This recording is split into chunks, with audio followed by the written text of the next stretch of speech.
लगता है कि हिम्मत है? आई हिम्मत तुमच्यामध्ये? अरे देश धर्म पर मिटने वाला शेर शिवा का छावा था, महापराक्रमी परम प्रतापी एक ही शंभू राजा था। त्यामुळे या ठिकाणी पंडित नेहरू यांचा देखील धिक्कार झाला पाहिजे। मिस्टर जितेंद्र अवार्ड हो, अबू आसिम आजमी हो, अखिलेश यादव जी हो, नरेंद्र मोदी जी हो, उद्धव ठाकरे जी हो, राज ठाकरे जी हो, मराठा मानुस लोग हो, ये सभी जो है ना, और हम मुस्लिम, सिख, ईसाई, दलित वगैरह वगैरह, हम द्रविड़ हैं। हम द्रविड़ों का, आप ब्राह्मणों का 36 का आंकड़ा रहा है।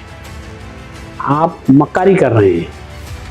आपको नरेंद्र मोदी को हटाकर प्रधानमंत्री की कुर्सी पर बैठना है, लेकिन गांधी सेना के होते हुए, मेरे बाप मोहनदास करमचंद गांधी के विचारों के होते हुए ये असंभव है। आप कभी प्रधानमंत्री नहीं बनेंगे। उसके लिए आप क्या करते हैं? आप संभाजी महाराज के नाम पर खलफसार फैला रहे हैं। संभाजी महाराज वगैरह और द्रविड़ों को आपस में लड़ा रहे हैं। जिस दिन एकनाथ शिंदे, जिस दिन उद्धव ठाकरे, जिस दिन राज ठाकरे, जिस दिन अखिलेश यादव, जिस दिन नरेंद्र दामोदर दास मोदी, जिस दिन अबू आसिम आजमी वगैरह वगैरह द्रविड़ों का इत्तेहाद हुआ ना, आपको भागने में जमीन कम पड़ेगी। क्योंकि छत्रपति शिवाजी महाराज को खाने में जहर आप ब्राह्मणों ने दिया था। संभाजी महाराज ने हाथी से कुचलवा के सजा दिया, क्योंकि आपकी किताब में लिखा है कि ब्राह्मण हर दर्जे का गुनाह करे तो उसको देश निकाला कर दो, जीवन व्यापन का सामान जिंदगी भर का देने के बाद। तो उस मनुष्य मूर्ति के कानून को तोड़ा था हमारे संभाजी महाराज ने। उन्होंने सबूत दिया था कि हम द्रविड़ गए, हम तुम्हारे बाहर से आए हुए आर्यंस, बाहर से आए हुए यूरेशियंस, उनको कभी स्वीकार नहीं करेंगे।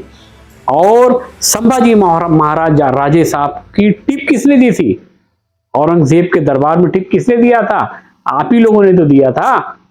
क्योंकि संभाजी महाराज 16 भाषाओं के जानकार थे और दरबार के अंदर आपको लड़ते थे। दुश्मनी आपकी थी, औरंगजेब की नहीं थी। औरंगजेब को आपने मक्कारी अभी कर रहे हो ना, इतनी मक्कारी करके आपने उनको बलि का बकरा बनाया। जैसे तरन तारण के युद्ध में सिखों को जो है लड़ाई हुई थी, तो उसके अंदर 2 जो बच्चे थे ना, उन बच्चों को साहू जी महाराज की तरह औरंगजेब ने बचाने के लिए बोला था, लेकिन आप लोगों ने डुप्लीकेट साइन लगा करके उन दोनों बच्चों को यह बोलकर मार दिया, ये सांप का बच्चा सपोला होता है, और इतिहास में उनके नाम गढ़ दिया कि औरंगजेब ने ऐसा किया। औरंगजेब को आपने आगे करके आपने कई लोगों को खलफसार में फैला रखा है। संभाजी महाराज के कातिल आप थे, छत्रपति शिवाजी महाराज के कातिल आप थे। मेरे बाप मोहनदास करमचंद गांधी को भी कत्ल किया आप लोगों ने। नाथूराम गोडसे के पीछे आप लोग थे। इतिहास गवाह है। आप लोगों के इस भारत के अंदर मुगल साम्राज्य हो, अंग्रेज हो, भारतीय जनता पार्टी हो, कांग्रेस हो, हर जगह आप बैठ के खलफसार फैलाते हो, उस तरीके से जैसे बंदर 2 बिल्लियां आपस में लड़ती हैं रोटी को लेकर, तो वो बंदर क्या करता है, तराजू लाता है और तराजू के एक पल्ले में रोटी का एक टुकड़ा फाड़ के रखता है और दूसरा रोटी का टुकड़ा दूसरे तराजू के पल्ले फाड़ के रखता है। जब ऐसे कांटा उठाता है बीच में करने के लिए, तो एक पल्ला भारी होता है, एक पल्ला हल्का होता है, तो इधर की रोटी तोड़ के खा जाता है, फिर इधर की खाता है, लास्ट में रोटियां खा ही जाता है। ऐसा ही किया आपने कितनी चालाकी से आपने, जैसे संभाजी महाराज को आपके पूर्वजों ने जो है तकलीफ दिया था ना, ऐसे ही आपने उद्धव ठाकरे की टीम से एकनाथ शिंदे जी को फोड़ा, गद्दारी पर उकसाया। लेकिन जिस दिन ये सारे द्रविड़ एक होंगे ना, उस दिन तुमको भागने के लिए जमीन कम पड़ेगी, क्योंकि साजिश है ना, सबको मालूम है। हर आदमी के पास दिमाग है, खाली आप ही चालाक नहीं हो। फडणवीस जी, पूरे भारत के द्रविड़ सब होशियार हैं, सब आपकी साजिशों को समझ रहे हैं कि संभाजी महाराज के नाम पे आप कितनी मक्कारी कर रहे हैं। लेकिन अंदर से हर द्रविड़ जानता है भारत के सारे 96.50% लोग द्रविड़ हैं और 3.5% आपकी तादाद है। और आप हम लोगों को लड़ा के, हम लोगों को इस याद में छेड़छाड़ करके, आप इस तरह की हरकत करके प्रधानमंत्री कभी नहीं बन सकते। आप मुख्यमंत्री बन चुके हो। आप हम द्रविड़ों को आपस में लड़ाकर मुख्यमंत्री बने हो, लेकिन हम जरूर एक होंगे। मैं उद्धव ठाकरे साहब से, जितन गायकवाड़ से, अबू आसिम आजमी से, उद्धव ठाकरे साहब से, राज ठाकरे साहब से, संभाजी ब्रिगेड से, तमाम मुसलमानों से और खास तौर से अखिलेश यादव से और नरेंद्र दामोदर दास मोदी जी, आपसे भी रिक्वेस्ट है, क्योंकि मनुष्य मूर्ति की किताब में लिखा है कि आप घांची तेली हो, आपको आंख खुलते हम देखेंगे तो 1000 तवाइफों का चेहरा देखने के बराबर है। आपकी कुर्सी छीनी जा रही है और आपकी कुर्सी पर देवेंद्र फडणवीस को बैठाने का काम आज से चालू हो चुका है।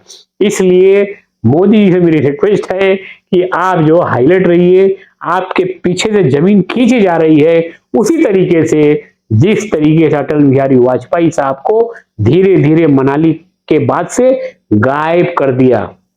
इसलिए आपको खास तौर से योगी से अलग रहने की जरूरत है, फडणवीस से अलग रहने की जरूरत है, सुब्रमण्यम स्वामी से अलग रहने की जरूरत है।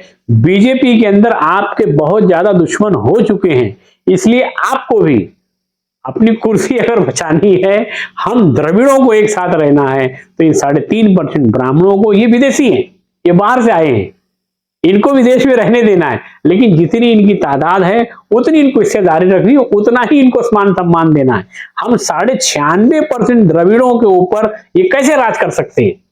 हम 96% द्रविड़ों के ऊपर गांधी सेना पूरी ताकत से कह रही है, तमाम भारत के मूल निवासियों को, तमाम द्रविड़ों को, कि हम 96% हैं, हम पर ये 3.5% विदेशी ब्राह्मणों का गलबा कैसे होना चाहिए। छत्रपति शिवाजी महाराज ने अपनी तलवार से काट के किसी को 2 टुकड़ा किया था, उसका नाम था कृष्ण भास्कर कुलकर्णी। वो आपके समाज से बिलोंग करते थे, द्रविड़ नहीं थे। छत्रपति शिवाजी महाराज और संभाजी राजे द्रविड़ों का इतिहास चाहते थे, द्रविड़ों की हुकूमत चाहते थे। हमें सोचना होगा, समझना होगा और 2029 की तैयारी अभी से करनी होगी। गांधी सेना जिंदाबाद, गांधी सेना जिंदाबाद।